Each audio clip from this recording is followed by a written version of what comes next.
ಎಲ್ರಿಗೂ ನಮಸ್ಕಾರ. ಬೆಂಡೆಕಾಯಿ ಫ್ರೈ ಮಾಡೋಣ ಇವತ್ತು. ಬೆಂಡೆಕಾಯಿನ ಈ ಥರ ಉದ್ದುದ್ದಕ್ಕೆ ತೊಳ್ಕೊಂಡಿರ್ಬೇಕು. ಉದ್ದುದ್ದಕ್ಕೇನೆ ಮಧ್ಯ ಮಧ್ಯ ಕಟ್ ಮಾಡ್ಕೊಬೇಕು.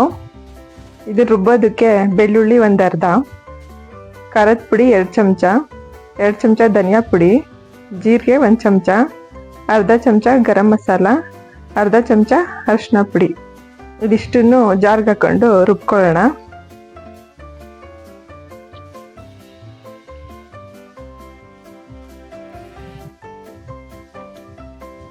ಉಪ್ಪು ರುಚಿಗೆ ತಕ್ಕಷ್ಟು, ಎಣ್ಣೆ 2 ಚಮಚ,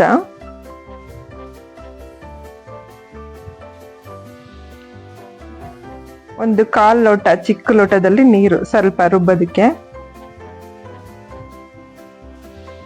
ಇದು ರುಬ್ಬಾಗಿದೆ.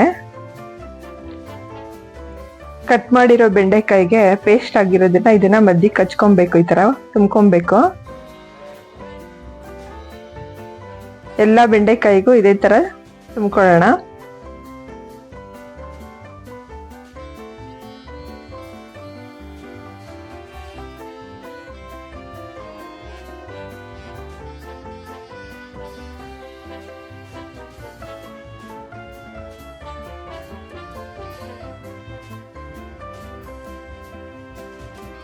ಬಾಣಲಿಲಿ ಒಂದು 4 ಚಮಚ ಎಣ್ಣೆ ಹಾಕೊಂಡಿದ್ದೀನಿ. ಈ ಬೆಂಡೆಕಾಯಿ ಎಲ್ಲ ಎಣ್ಣೆಲಿ ಇಡೋಣ.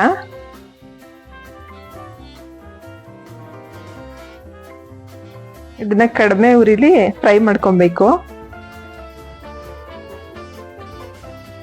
ಅರ್ಧ ಫ್ರೈ ಆದ್ಮೇಲೆ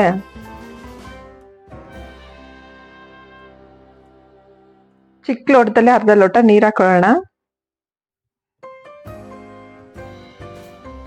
ಇದು ಮುಚ್ಚಿಬಿಟ್ಟು ಕಡಿಮೆ ಉರಿಲಿ ಫ್ರೈ ಮಾಡ್ಕೊಬೇಕು.